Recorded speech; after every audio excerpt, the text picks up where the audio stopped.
Bueno, aquí estamos nuevamente sobre el tramo final del programa. Nos está acompañando el ministro de Gobierno de la provincia de Entre Ríos, el contador Adán Bal, que presenció el debate, el primer debate, decía, sobre la tributaria en la ciudad de Paraná. No se ha dado en los ámbitos institucionales y celebramos que hayan elegido 2 puntos para hacerlo.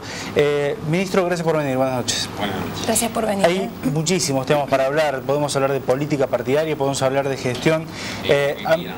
Particularmente me interesa, en función de lo que se generó, sobre todo en los últimos debates vinculados a la emisión de letras, hubo diferentes interpretaciones y se generó una especie de incertidumbre, si se quiere, en principio, ante la exposición de este tema en la sociedad y vinculado fundamentalmente en los gremios que plantearon su posición.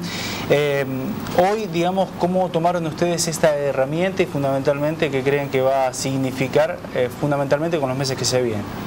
Bueno, es un instrumento financiero, ¿no? Es muy común en el mundo, es muy común en otras provincias. Concretamente, la ley que recientemente se sancionó efectuó algunas adecuaciones. Yo no entiendo, diríamos, por qué se generó tanto ruido o por qué fueron interpretaciones tan contrarias a la realidad. Porque si uno mira la ley es muy sencilla, tiene 3 artículos. El tercer artículo es de forma. El primer artículo lo único que hace es modifica el artículo 5 y 6 de la ley de presupuesto, donde existe una autorización para obtener un crédito público, y lo único que habilita es que también sea en una moneda diferente al peso, en la misma equivalencia, ¿no? Puede ser en dólares o en otras monedas. O sea, ahí no hay ninguna innovación, nada más que pueda ser en otra moneda.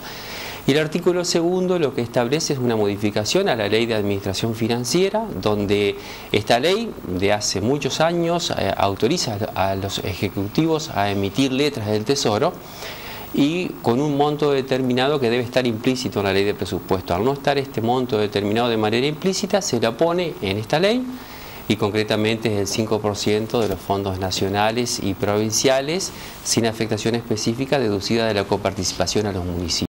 Por lo tanto, no hay elementos tan, diríamos, difíciles de interpretar, así que seguramente que las interpretaciones que se hicieron por una cuestión política o malintencionada, ¿no? Cualquiera que pueda leer la ley sabe que son herramientas que de alguna manera adecuaron lo que ya tenía autorizado el Ejecutivo, y es un instrumento financiero que puede ser utilizado o no, y que es muy común en el mundo, es muy común en otras provincias que se apliquen con normalidad. Bueno, en la provincia de Entre Ríos está la habilitación por la legislatura para eventualmente utilizarlo. Ministro, a propósito de las interpretaciones políticas, y en tanto usted es el titular de la cartera política de la provincia, le quiero consultar sobre algunas apreciaciones muy breves del ex candidato a gobernador por la Unión Cívica Radical en las pasadas elecciones, el diputado nacional Atilio Benedetti, que planteó que Uribarri, el gobernador, solo ofrece más endeudamiento, dijo, después de esta ley. Digamos, ¿cuál es la visión? ¿Cuál es la respuesta? Que no tiene idea de la realidad, diríamos, de la provincia. Yo creo que nunca tuvo idea de la realidad de la provincia, no conoce los números de la provincia, no conoce ni tiene formación económica para el desarrollo de la actividad, de las distintas actividades y cadenas de valor que tiene la provincia, o está mal informado, ¿no? Concretamente. Porque si se refiere a este tema puntualmente, al ser un instrumento financiero solamente para eventualmente sustituir una deuda o utilizar como una herramienta financiera de muy corto plazo. Acá no hay ningún tipo de endeudamiento. Y si se lo quisiera analizar desde esa perspectiva, ya existía la ley de presupuesto, por lo tanto no hay nada nuevo. Y obviamente son declaraciones hechas desde la política, para la galería, como se dice, tratando de ver que caiga bien en algún sector un poco distraído, pero está totalmente en contra de la realidad, por lo menos de la realidad de la provincia, donde todos los días nosotros nos levantamos muy temprano y trabajamos para hacerla crecer junto a miles y miles y cientos de miles de entrerrianos que hacen lo mismo. Y bueno, siempre en la política aparece este tipo de manifestaciones que caen automáticamente porque son declaraciones sin ningún tipo de sustento, sin ningún tipo de elemento de prueba. Ministro, a partir de esta situación que llamó la atención en virtud de que viene un proceso de la provincia que no tenía a ver, el contexto de el pago desdoblado de los salarios, después de la aprobación de esta ley, es como que se generó también un caldo de cultivo bastante interesante para que cada uno haga su interpretación, ¿no? Ustedes obviamente lo ven distinto. En virtud de este contexto, de esta situación, digamos, ¿cómo prevén ustedes los pasos que vienen y qué es lo que significó, cuál fue el factor que movió un poco el tablero en virtud de un año anterior, digamos, sin ningún tipo de inconvenientes, ni con los sueldos, ni con el desdoblamiento, ni con el cronograma, digamos? El tema del desdoblamiento, más allá de que haya generado algún tipo de irritación, primero surgió como una petición concreta de representantes de un sector, de los dos sectores representantes de los trabajadores, porque venía un fin de semana largo. Tampoco fue un desdoblamiento, se adelantó, no es que hubo una intención de desdoblar porque mucha gente cobró todo el sueldo. Lo que había sí era una capacidad operativa que incluso este fin de semana pudieron ver quienes fueron el sábado o el domingo a los cajeros, no había plata. Cuando un cronograma se desarrolla en el mes, dentro de los 10 primeros días hay habitualmente 6-7 días hábiles, ese fin de semana teníamos 4 días hábiles, por lo tanto había menos días para recaudar, menos días también para reponer el dinero en los cajeros. En nuestro país la gente está acostumbrada a manejarse con efectivo, en otros países del mundo se maneja mucho la tarjeta o el plástico, entonces la gente va al cajero un día, saca 2.500 pesos, va al otro día y saca el saldo.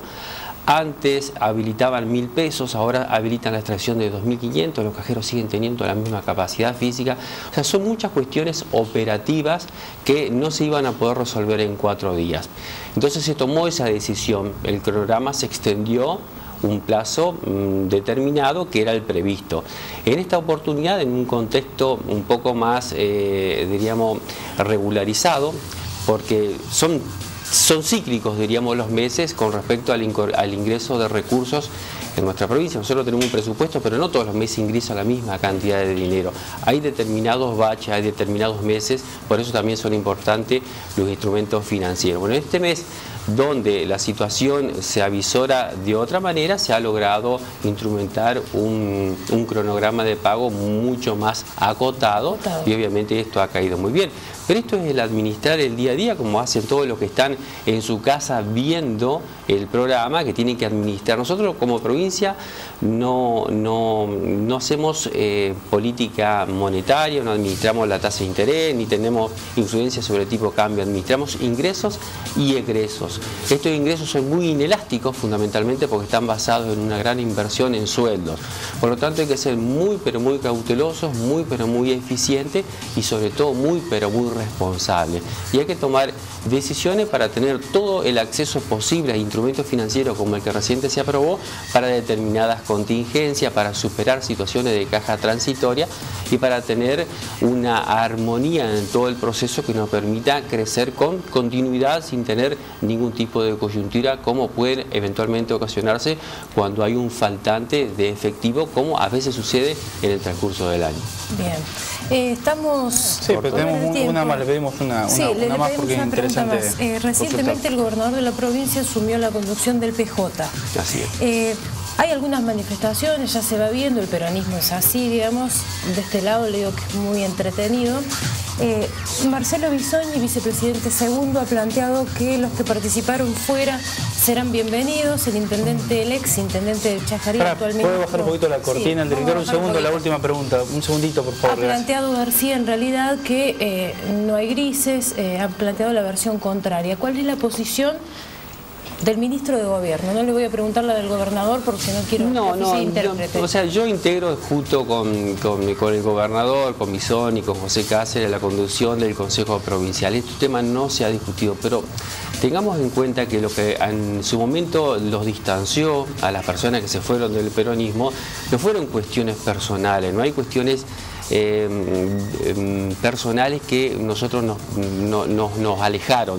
Son posiciones políticas, paradigmas distintos que ellos tomaron, posiciones políticas que era considerar al kirchnerismo como la deformación trágica del peronismo, considerarlo al gobernador diríamos, calificativo que no quiero repetir, pero ese tipo de situaciones no se han revertido como para que uno pueda analizar un nuevo escenario. Los mismos elementos que los llevaron a tomar una posición frente al peronismo lo siguen sosteniendo.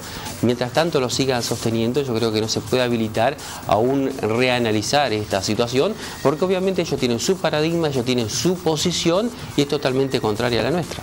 La posición del gobernador entonces se condice bastante parecido con lo que planteaba Juan Javier García, por ejemplo, ¿no? Por supuesto, pero reitero que no son cuestiones que son antojadizas, ni tampoco son cuestiones que aparecen como sin ningún tipo de fundamento. Es importante destacar, diríamos, el por qué se fueron y el mantener esa posición que es totalmente contraria al gobierno nacional, al gobierno provincial y al gobierno municipal. En ese contexto yo creo que hoy por hoy no hay nada que hablar. Ministro, se fue demasiado extenso el debate y se nos fue el tiempo. Nos quedan muchos temas siempre para charlar y fundamentalmente pues no pudimos desarrollar ninguno. Algunos que tienen que ver con la política puntual. La pregunta de la oposición. Sí, no, lo vamos a invitar con más tiempo, no tan seguido. ¿Puedo comprometer el próximo miércoles? ¿Sabe por qué? Porque después se extiende y teníamos muchos temas para conversar. Cuando le pregunté por Benedetti no era la pregunta de la oposición, ¿viste? Me quedan... pero lo acordamos, ¿no? Vamos a ver si da la agenda para continuar, porque hay temas vinculados por supuesto a la gestión que quedan pendientes y si la agenda lo permite vamos a abrir el espacio el próximo miércoles. Ministro, gracias por venir, nos disculpamos por el tiempo y a ustedes también. Gracias por estar del otro lado, estamos a 5 programas de los 300, muy poquito, así que nos despedimos hasta el miércoles que viene, donde ya nos queden cada vez menos. Así es, nos vamos.